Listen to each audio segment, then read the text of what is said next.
Udumo kuNkulunkulu kweliphezulu nokuthula emhlabeni kubantu abathokozelwa nguye. uJesu Kristu inkosi. Siyambonga uNkulunkulu wethu kakhulu, siyamdumisa bangcwele. Akekho njengaye, akekho ufana naye. Mangikhumbuziseke ngoba kukhona nabakusanda ukungena njalo yonke iminyaka kusukela ngomhla ka-1 kuJanuwari kuze kube umhla ka-21 singena emkhosini. Umkhosi-ke ifasting. Singena kwi-fasting. Asidli lutho siyoze sidle ngomhla ka-22.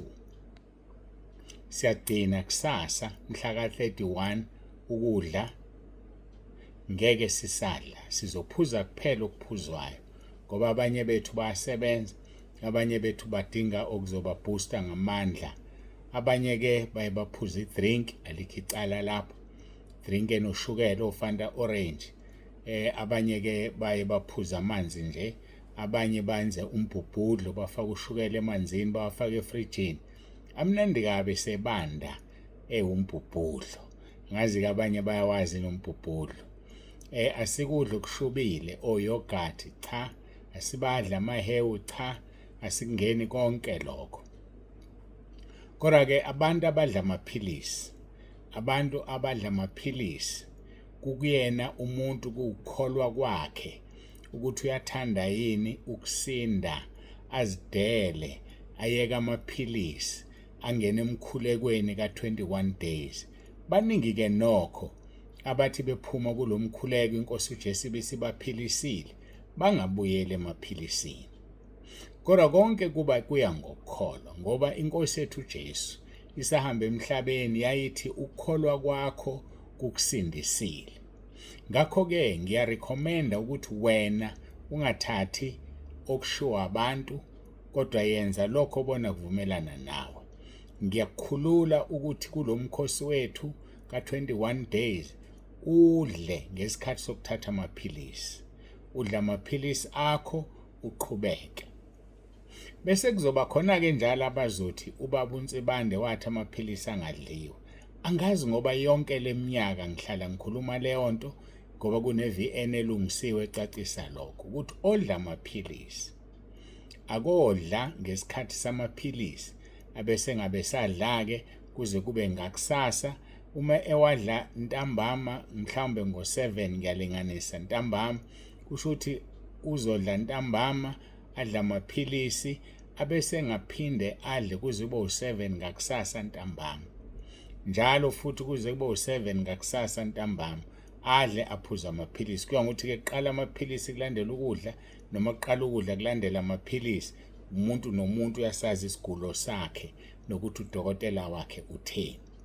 Kodwa-ke uma wena une-faith eyanele yokuthi uthi Nkosi, noma ngafa ngicela ungiphilise, mangifa ngiza kuwe ngoba ngisemkhosini ngifastile, awayeka amaphilisi okwakhe futhi lokho akukhona kwababa uNtsibande.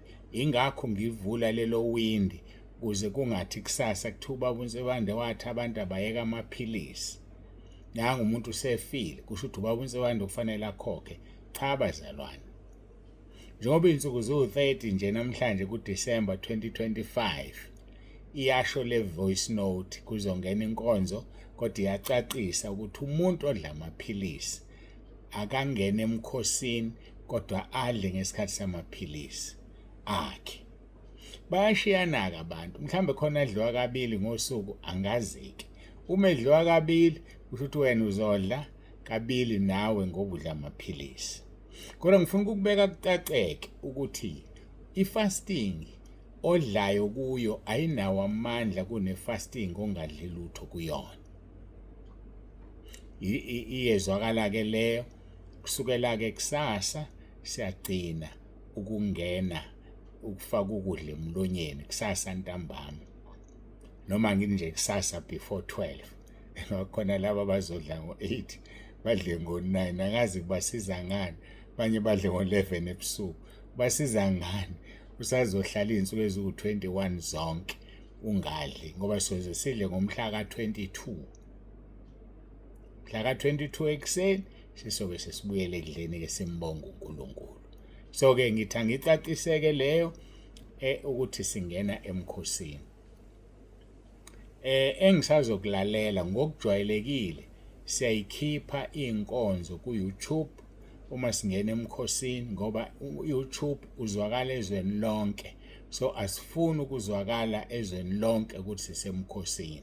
So ngisazolalela ke inkosi ithini, sizobe siqhubeka nani ngalezi insuku ngenkonzo zomkhosi noma soqhubeka ngenkonzo ejwayelekile.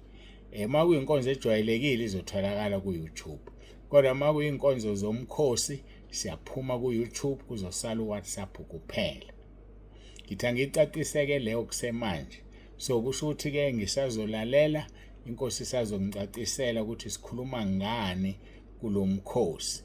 Yini esigxila kuyona kulomkhosi. Esizogxila kukho ke ilokho kuzodetermine noma kuzosikhomba indlela ukuthi uYouTube sizowuxolela for 21 days size siubone mhla ka22.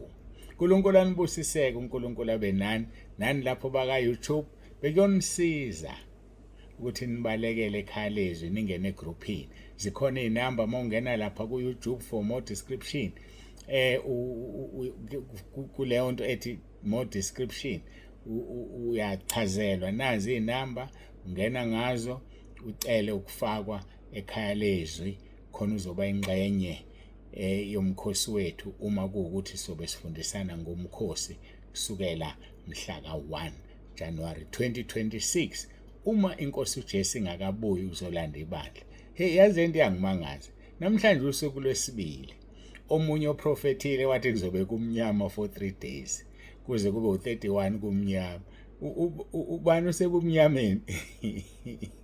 Ubani osebumnyameni? Ku 29 30 asafa abaprofeti bamanga. Webakithi inkosi Jesu buya ulanda ibandla siphumula abaprofeti bamanga. Ayike nokho siyambonga uNkulunkulu. Ngiyacela sigoqe sikhuleke siye enkonzweni yethu namhlanje. Bengicizelela indaba yomkhosi nokufaka abantu ke kusenjalo. Uzofaka abantu iza kahle kakhulu lento, ngiyayibona iza kahle kakhulu kunalokho abantu mase ngikuthumelele wena awubabuyisi bonke bayakuhlula. Usho ukuthi uPaul ukuthi khona abantu abebevele bezothi bengena bebephuma. Ama group kayancipha ngiyawabona yehla impela yehla. Lethana abantu bafowethu, lethana abantu bazalwane, lethana abantu. Ngizokuthumelela mina invite, ubathumelele wena uba invite bangene egroupini yakho. No group 1 ngiyawubona nawe wehlile, sizobona ukuthi kwenzakalani. uNkulunkulu anigcine, uNkulunkulu anibusise, uNkulunkulu abe nani. Nginithanda nonke emakhaya, masikhuleke. uJesu Kristu inkosi.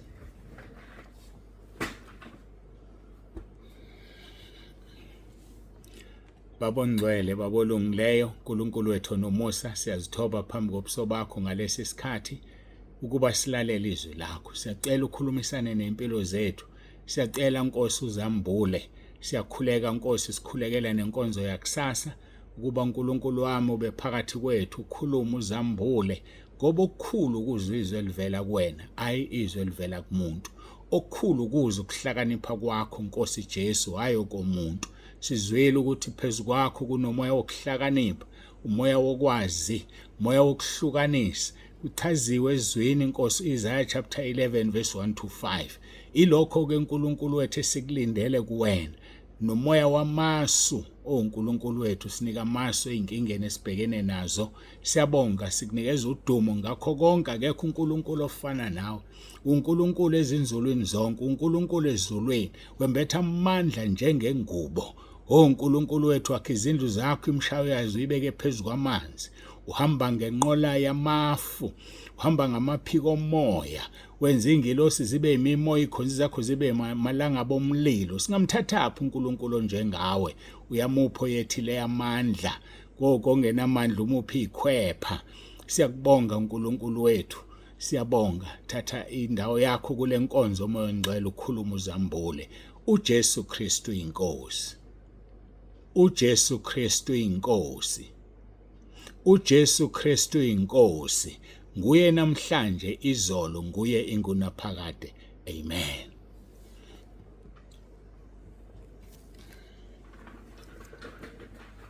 Siyambonga-ke kakhulu uNkulunkulu wethu, siyamdumisa bangcwele. Inkonzo kusasa izoqala ngo9:30 ekuseni, senzela ukuthi abantu bakwazi abangatholanga ithuba baphinde bambonge uNkulunkulu, bafakaze, bamnikeze udumo, ngoba udumo lonke lungolwakhe, lumfanele. Masithi uJesu Kristu inkosi, inkazimulo yonke iya kuNkulunkulu Baba, iya kuyena inkazimulo. Ngoba masilibiza leli gama, amadola ayaguqa ezulwini, ayaguqa emhlabeni, aguqe ngaphansi komhlaba, ngoba we are more than conquerors, singaphezulu kwabanqobi ngoJesu Kristu inkosi yethu ephilayo. Siyambonga uNkulunkulu. Hayike bafowethu, asiqhubeke nendaba yethu. Thabathi isiphambano sakho umlandele. Luke chapter 9 verse 23 kuya ku27 kufundeka-ke kanje: wayesethi kubo bonke, uma umuntu ethanda ukuza emva kwami, makazidele, athabathe isiphambano sakhe imihla ngemihla ngilandele. Ngokuba yilona naloyo othanda ukusindisa ukuphila kwakhe uyakulahlekelwa yikho. Kepha olahlekelwa ngokuphila kwakhe ngenxa yami uyakukusindisa. Ngokuba kuyakumsizana umuntu umezuzile izwe lonke, yena uqoba lahleke nokuba limale na. Ukuba yilona naloyo nezinhloni ngami nangamazwi ami, ngaye lo indodana yomuntu yakuba ngezinhloni lapho iza ngenkazimulo yayo nekayise nezingilosi ezingcwele.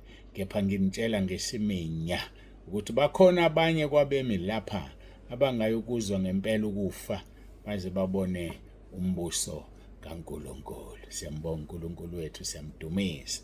Sikhulumile kakhulu-ke ngoverse 23, siku-24 no-25, ngokuba yilona loyo othanda ukusindisa ukuphila kwakhe uyakulahlekelwa yikho. Kepha olahlekelwa ngokuphila kwakhe ngenxa yami uyakukusindisa. Olahlekelwa ukuphila kwakhe ngenxa yami. Khona izwi lapho ethi uPetro mangaphazami ebuza kuJesu, ethi thina esidele konke, sashiya konke ngenxa yakho, sozuzani na? Uthi uJesu, ngiqinisile akekho odele konke okusemhlabeni, odele konke ongayozuza ngokuphindiwe. Bafowethu, masideleni konke. Yazi ngiyalinganisa ngento khona abelungu engibaziyo abadela amaplaza abo, bawadela kwakhiwa izindlu zamasonto, kwabekwa abantu abahluphekayo bakha eplazini mahala, ezidela umlungu eplazini lakhe ngenxa kaJesu. Walahlekelwa iplazi ngenxa kaJesu. Alahlekela umuntu izinto zakhe.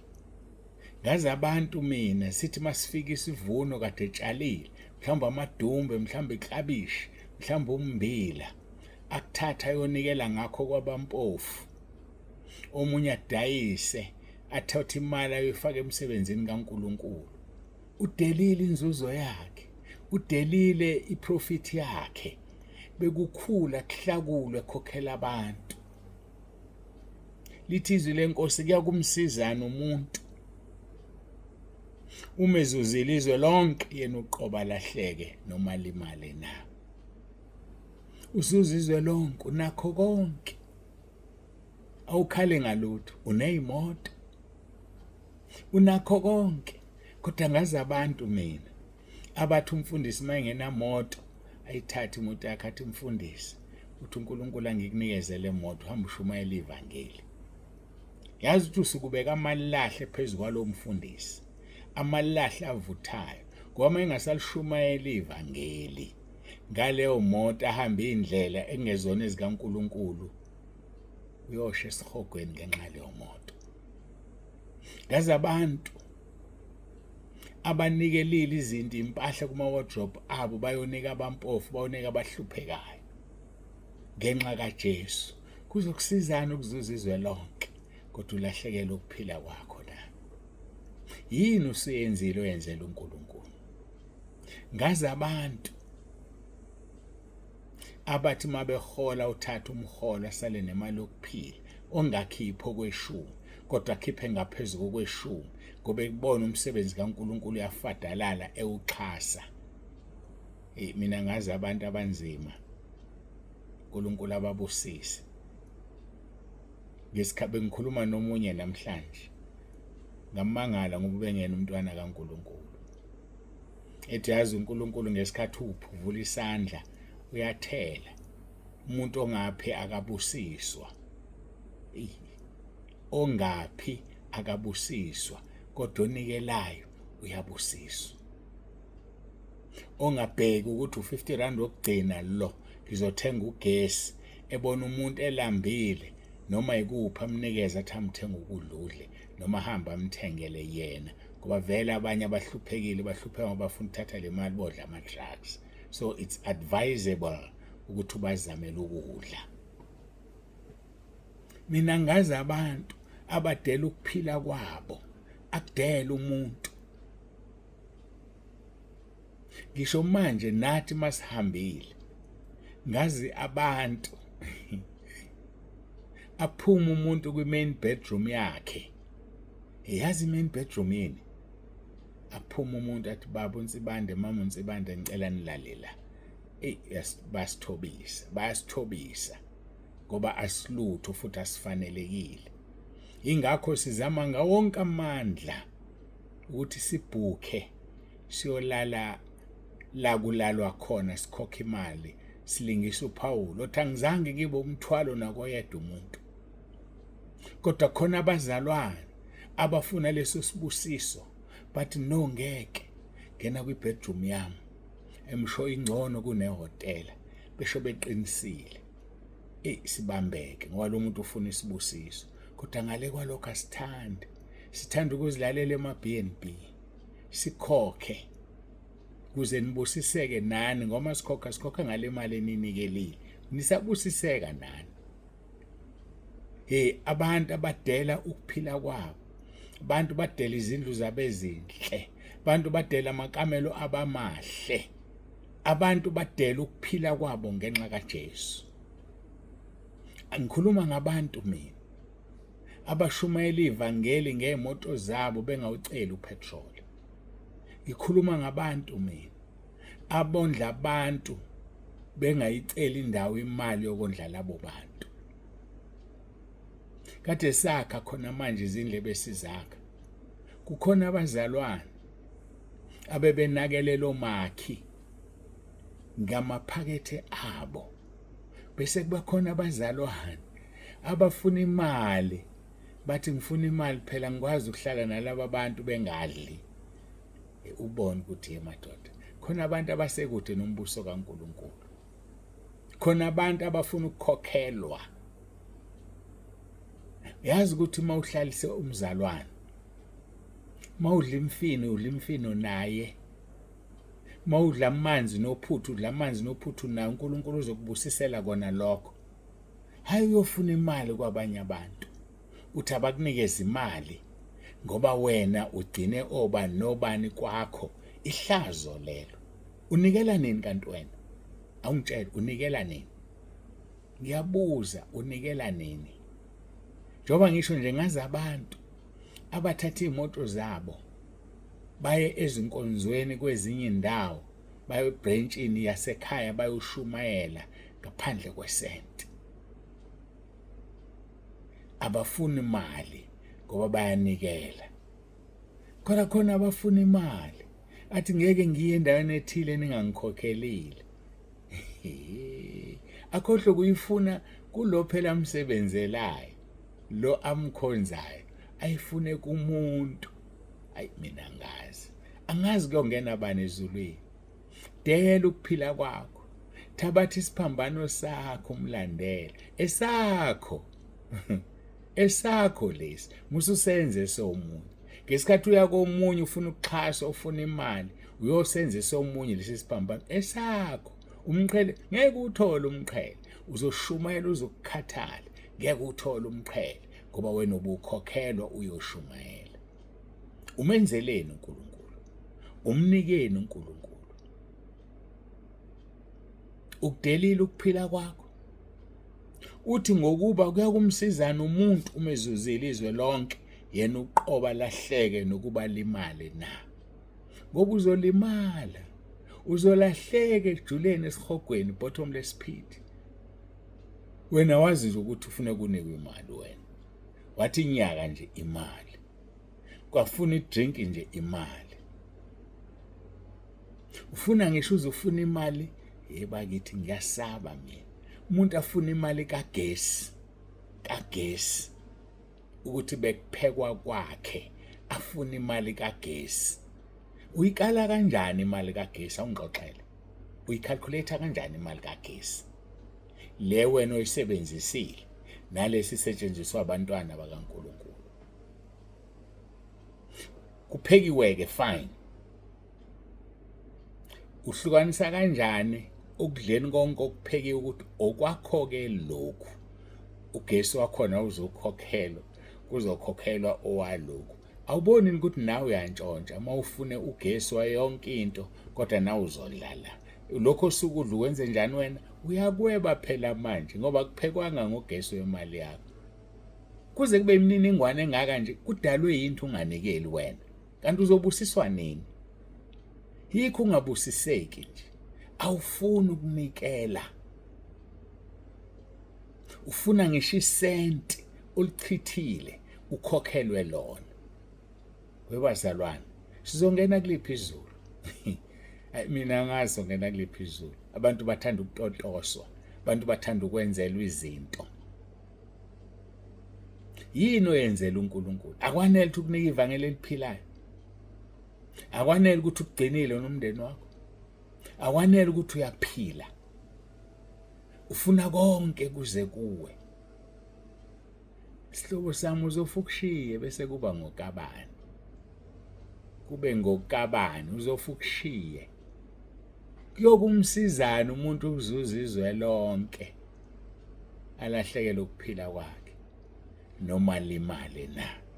Lisho njalo lelizwe. Ukuba yilona loyo nezinhloni ngami nangamazwi ami ngaye lo ndodana umuntu yakuba nezinhloni lapho iza ngenkazimulo yayo nekayise nezingelosi ezingcwele. Hamba ushumayela ivangeli. Shumayela ivangeli lapho uphila khona. Shumayela ivangeli komakhelwane. Shumayela ivangeli kini. Laziwe ivangeli lakho liphile. Bese liba mahala ungakhokhisi. Libe mahala nje. Manje abanye abafuna ivangeli ukulenza mahala. Waya nje endaweni ethile. Ngicela upetrol. Hawu, upetrol kanti wena unikela nini? Ngiyakubuza mina. Unikela nini wena? Hey kusekude phambili ngiyakutshela. uNkulunkulu akasizeni bafowethu. Sazi ukuthi ivangeli limahala. Ivangeli lihamba mahala. Ungavumike ukuhlala nje usonga izandla. Unganikeli bese ucabanga ukuthi uzobusiswa. Angazi noma ngezwakala. Uhlala usonga izandla unganikeli ucabanga ukuthi uzobusiswa. Ukukhipha kweshumi akukhona ukunikela. Ukukhipha kweshumi ukhipha imali kaNkulunkulu. Uthi umbuzo wami unikela nini wena? Ngisho ukunikela. Ukunikela nokukhipha kweshumi into ezimbili ezingafani lezo. Unikela nini? Ngokukhipha kweshumi awunikeli, ukhipha imali efanele uNkulunkulu. Uma ungakhipha kweshumi unesono esihogweni kwaphela nje ngoba ukhiphanga kweshumi. Kodwa umnikelo awuye esihogweni ngokunganikeli. Cha, ngeke ngikhohlise. Awuye esihogweni ngokunganikeli. Kodwa isibusiso esisekunikeleni ngiyasesaba. Akuphelanga ukudla komfelokazi ondla uEliya. Akuzange kuphele. Wayefika kukhe konke ahamba pheka. Mase fanele aphinde apheka athi uyaphindela akuthola sekukhona. Ukunikela ke lokho akukhona ukhipho kweshumi. So izinto ezimbili ukhipho kweshumi nokunikela. Uthi umbuzo wami unikela nini wena? Kuyakumsizana umuntu ukuzuza izwe lonke alahlekelwe ukuphila kwakhe na. Umfundisi wakho lo okuphethe ebandleni ucabanga ukuthi uphila ngani? Ngiyayibuzela nje. Uphila ngani mawukhipha 10 rand no 20 rand? Uphila ngani ngempela lo mfundisi lo okondlayo every Sunday ebranchini yakho? Ucabanga ukuthi uphila ngani? Waphela le mali eqoqwayo every Sunday imali kamfundisi le. Ayiye endlunkulu, kweshuma ukuyendlunkulu. Ucabanga ukuthi uphila ngani? Uphila ngani lo mfundisi? Hayi ngiyabuza mina. Uphila ngo5 rand bese uthi unikelile. Uphila ngo10 rand bese uthi unikelile. Yobafowethu sisazofa sime phambi kaNkulunkulu abuze wanikelani na? Yebo unikelile uqobo lwakho kuNkulunkulu, kodwa lenceku ke hayi ngiyabuza mina. Lesi sibusiso sikumaHebheru 6, Hebheru 6 verse 10. Uzosithola nini wena? Yambona uHebheru 6 verse 10. Ivula yena manje ufuna ukufundela. Uzosithola nini wena leso sibusiso? Sithi ngokuba uNkulunkulu kasiye ongalungile ukuba khohlwe umsebenzi wenu nothando enalibonakalisa ngakulo igama lakhe, lokhu nibakhonzile abangcwele nisabakhonza. Ibapha abangcwele obufanele ubakhonza? Umholo wakhe ebranchini. Umholo wakhe ebranchini kunesibusiso nje sokuthi unikele umholo wakho aphile adle. Adle umholo wakho, angastruggleish. Ufika struggleish ethandaza, ecelizwe azolishumayela ngesonto. Aphinda struggleish ethandaza, ecela ukudla kuNkulunkulu. Ukhona wena? Ukhona? Mina ngazi lento le, kodwa ke uNkulunkulu uyobona naye ngosuku lokugcina eseqoqa. Ngokuba kuyakumsiza nomuntu umezuzile izwe lonke yena uqoba lahleke nokuthala imali na. Ngokuba yilo nalo nezinhloni ngami nangamazwi ami ngaye lo indodana umuntu yakuba nezinhloni lapho iza ngenkazimulo yayo nekayise nezingelosi ezingcwele. Uyeza uJesu ngenkazimulo yakhe, phezukwayo nenkazimulo kayise, phezukwayo nezingelosi. Iba namahloni ke ngaye, usabe ukuthi uJesu Kristu inkosi. Usabe uma uphendula ucingo uthi uJesu Kristu inkosi. Usabe uma ufica abantu uthi sanibona, ukhohlwe ukuthi uJesu Kristu inkosi, ubesaba uthi uJesu onamahloni ngami phambi kwabantu, ngaye lo indodana yomuntu yoba namahloni ngaye. Abesethi kepha nginitshela ngesimini ukuthi bakhona abanye kwabemi lapha abangayikuzwa ngempela ukufa baze babone umbuso kaNkulunkulu. Khona abangeke bakuzwe ukufa. Sibayeke laba abazohlwithwa ngoba ngeke bakuzwe ukufa. Kodwa khona laba nje okuzovele alale aphaphame sezulwini. Ekhaya bavuka, sibani banangavuka namhlanje, bathi bamcheka kudala ebanda, akakuzwanga ukufa. Umuntu nambheke ebusweni mhlawumbe uyamamatheka, uzivalela amehla akavalwanga umuntu, akakuzwanga ukufa loyo. Kodwa khona abazokuzwa, agule umuntu, aphendulwe, akasakwazi ukuphenduka, aklinwe, sezingcolisile akakwazi ukuziklina, afakwe ioxygen akasakwazi ukuphefumula. Uyakuzwa ke loyo kufa ngoba uyakubona sekula iduze. Mhlambe njalo kuyamsiza yena ukuthi hey, phenduka ndoda. Thandaza uRoma 10 verse 9. Lungisa impilo yakho, uvuma izono zakho. Kodwa uthi bakhona abangayukuzwa ukufa. Hayi abangayukuzwa ngekutshela, abayuthula nje kube mnandi. Mhlawumbe kwenzeka icar accident, ukuphazima kweso, he's gone. Sesekhaya ezulwini. Uthi uJesu usitshela ngesimini, bakhona namanje phakathi kwethu abangayukuzwa ngempela ukufa. Ngimangalela izolo kuthiwa ngisithandazisa abantu uRoma 10 verse 9. Nkosi engabe ubani-ke lo mlandayo? Mhlawumbe akekho ekhaya lezwi. Mhlawumbe ku-YouTube asizukwazi ngisho ukwazi, sokwazi ngale kwethu. Uyakhumbula umkhuleko okhuleka uRoma 10 verse 9 mhla 29 December 2025 ngithi yebo Nkosi. Athi nampa abangene ngalo mkhuleko. Yamukela ndodana, nanku umqhele wakho usebenzile. Ngibonge imikhuleko yenu enisithwele ngayo ngoba ngeke sisebenze ngokwazi nokuqonda kwethu. Dumo lonke silinikeza uNkulunkulu, lungo lwakhe lumfanele. bafowethu siyambonga uNkulunkulu. Siyayivala ke namhlanje indaba Thabatha isiphambano umlandele. Siyayivala namhlanje sesifikile kuverse 27. Ngiyacela siguqe sikhuleke ngokugcinwa inkosi kumingakasilandi kusasa. Sinenkonzo yokugcina yonyaka crossover service. I-Ebenezer kusasa sine-Ebenezer izoqala ngo9:30. Thina sizobe kade sisemkhulekweni i-intercession ngo9.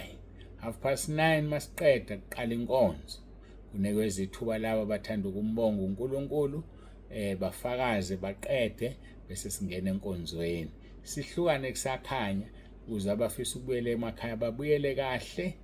Zingakabi iningi imoto zantambama, abantu sebephuzile bedakiwe nama-accidents, babuyele kahle nje emakhaya abantu bafike besaphila kusakhanya. Ilokho esikuzamayo. uNkulunkulu makasisize, uNkulunkulu abusise ilona loyo olalele manje. uJesu Kristu inkosi. Ngiyacela siguqe sikhuleke. Akekho omunye esingamguqela, inkosi yamakhosi, umbusi wababusi, inkosi uJesu Kristu waseNazaretha, inkosi uNkulunkulu Jehova Sebawothi, umoya ongcwele. Ilabo kuphela esibaguqelayo. Asiguqeli noma ubani. Ayasiguqeli uSathane. Laba bathanda ukubhala lole. Yazi ulolo usho ukuthini? Awusho lento enishoyo. Uthona nithini laugh out loud. Cha kukona lokho. Kuthi Lucifer our Lord, uSathane inkosi yenu. Lucifer our Lord. Oyeke ukubhala izinto ongazazi. Ngikushiya nalela unyaka omusha lo. Yekani ama-emojis akaSathane. Yekani ukubhala izinto eningazazi. Lol. Yekani ukufaka ama-emojis uNkulunkulu enikele umlomo wokukhuluma. Message engininika yona yonyaka ozayo. Phenduka. Isikhathi siphelile. uJesu Kristu inkosi. Masikhuleke.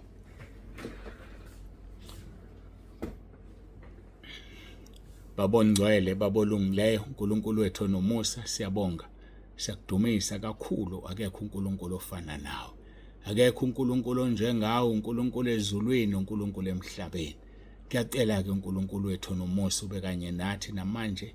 Usize lona loyo lalele. Ngiyacela Nkosi bonke abazongena emkhosini ube kanye nabo baqinise. Ubabusise ngaphezulu kwakho konke. Kube khona izinto abazophuma beziphethe emva kwa21 days.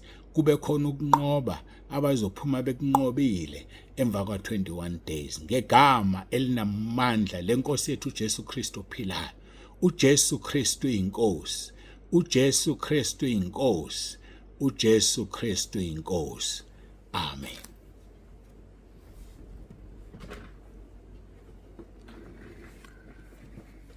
Siyambonga ke kakhulu uNkulunkulu, siyamdumisa abangcwele. Ithe kuba yinde lenkonzo yanamhlanje kanti vele kube nezinto engiqale ngazikhuluma. Siyambonga uNkulunkulu wethu kakhulu. Inkonzo yokugcina phakathi nezinsuku uThabatha isiphambano kulonyaka. Kusasa sizothola eBenezer ngokugcinwa inkosi. Bese kuthi ke ngomhla ka1 mhlambe kusasa sizoza ukuthi umhla ka1 siqhubeka nani. Bengaba advise abantu baka YouTube ngothi lwabo. Hayibo, uzane ekhaya lezwi ku WhatsApp group. Ngiyabonga uJesu Kristu inkosi. Babonze bantu yavalelisa ukufisela unyaka omuhle omusha onesibusiso senkosi. Kodwa ngiyacela ningasifiseli, ningangiphenduli ngoba kuzogcwala ama messages. Ngiyazi niyasifisela nonke futhi nisithwele ngomkhuleko. Please ningakwenzi. Babonze bande othi uJesu Kristu inkosi.